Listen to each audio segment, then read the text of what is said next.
Jinping won't be attending the G20 summit in New Delhi on September 9th and 10th. According to the Chinese Foreign Ministry spokeswoman, Chinese Premier Li Qiang will be attending the gathering. Meanwhile, US President Joe Biden has expressed regret over Xi Jinping's decision to skip the meet. Now, Xi Jinping is the second leader to give the G20 event in New Delhi a miss.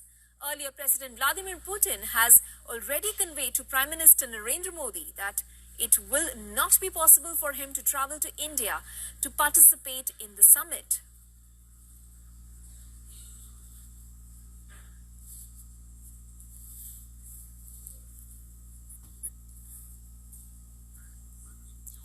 Well, for more on this, we are now being joined by Principal Diplomatic Correspondent Siddhant Sibal, live from New Delhi. Siddhant, if you can hear me, my first question to you. Xi Jinping now perhaps skipping the G20 summit. How is the diplomatic community reading this? Well, there are several aspects to it. First, of course, the domestic aspect. We know that the situation, the economic situation in China is something that has been making global headlines. The second, of course, is India-China relationship. It hasn't been doing very well. We know that while the Chinese President Xi Jinping was in South Africa, in Johannesburg, he's skipping the Delhi summit. And the announcement that has come short while ago from the Chinese Foreign Ministry is a brief statement which says that the Premier Li will be attending the summit. Essentially, we know that when it comes to these visits, there are a number of focus areas, whether a leader attends or not. There are domestic factors and there are geopolitical factors as well.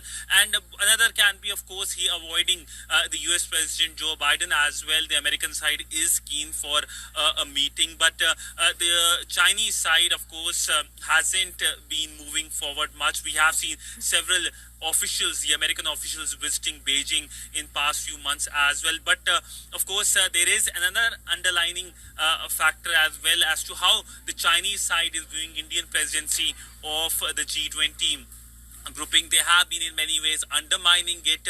We know that various conversations that have taken place when it comes to G20 joint communique or meetings, there have been a lot of resistance from the Chinese side, and this measure by the Chinese president to skip the G20 summit here in Delhi is and will be seen as an attempt by Beijing to undermine the Indian presidency of the G20 summit. Right, Siddhant, while you speak very much in detail about the strained relationships, even in diplomacy between the two countries, India and China, I do want to ask you a little bit about the relationships between between China and United States.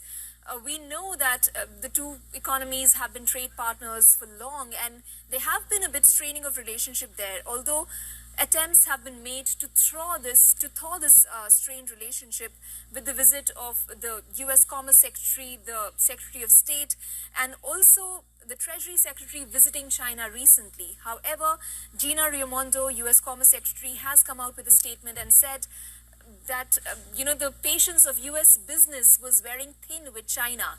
How do you read this situation? Do you think possibly Xi Jinping also trying to avoid a meeting there with Joe Biden, who has already expressed his disappointment at not being able to meet him at the G20 summit?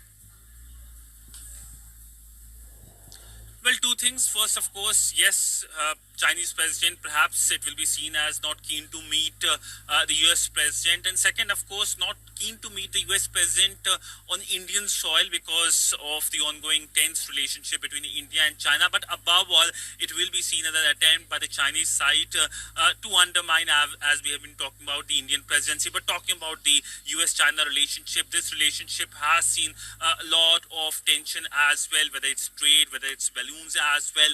There have been several visits by the US officials to Beijing in last few months, but the relationship hasn't come on track. Delhi could have provided that opportunity of in-person meeting between the two leaders. We know that both the leaders had met on the sidelines of the G20 summit in Bali, in Indonesia. That's not happening here in Delhi as the Chinese side downgrade their presence at the Delhi summit. But all in all, what can be said is when it comes to the trajectory of relationship, whether it's with Washington or whether it's with New Delhi, Beijing's trajectory has been falling down with, of course, its own attempts, whether it's aggressive actions with India at the border, or, of course, coming out with new maps which saw reactions by 9 countries in the region. Right. Siddhant, it's interesting that you mentioned that Beijing has tried to take these measures right before the G20 against Washington and New Delhi, perhaps. How do you see it positioning itself in the global south now, with India trying to position itself as the head of the global south? Do you think it's a missed opportunity for China?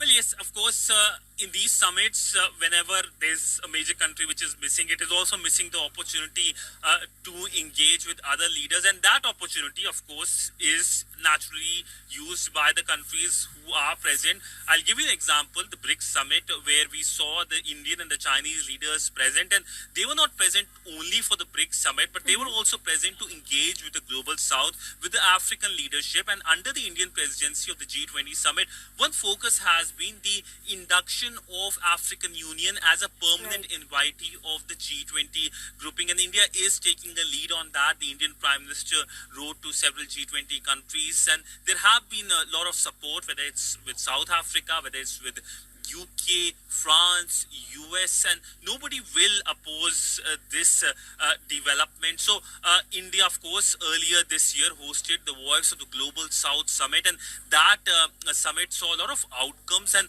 whatever the leaders talked about there, especially when it comes to the high food, fuel, and commodity prices because of the ongoing conflict in Ukraine, is something that was duly noted and will feed into the summit. In fact, when it comes to the Indian presidency of the grouping, India has invited 9 countries, and many of these countries are members of the global south, whether it's Egypt, whether it's Nigeria, whether it's Bangladesh as well, who is seen as a major economic power in the region. So essentially, China's loss is India's gain, and India is going to utilize that and talk more about the global south. And India is seen as a natural leader when it comes to the global south. It has the democratic credential. It has been conversing with these leaders, unlike, of course, the Chinese side, whose system is something that many countries will not be keen to adopt.